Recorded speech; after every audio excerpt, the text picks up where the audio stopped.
The Garo Indigenous Development Federation of North Garo Hills and Garo Land State Movement Committee Northern Zone today urged Meghalaya Chief Minister Conrad K. Sangma to rectify irregularities affecting development of the state.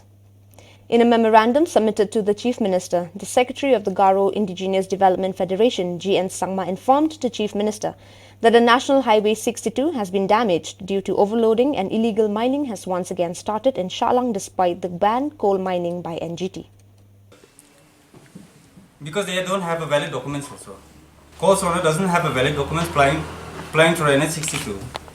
100% from 90%, all the truck owners doesn't have this legal documents. Another part is that the coal owners association is also collecting 7,000 at Wagesi area. But this association never informs to the owners. But the main problem is that the owners are also facing a lot of problems because of this association also, but they never give advice to the owners that this is happening. They are already handling everything.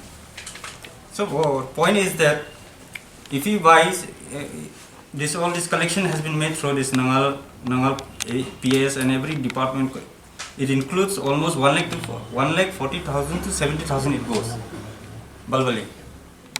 So problem is that owners are facing very problem.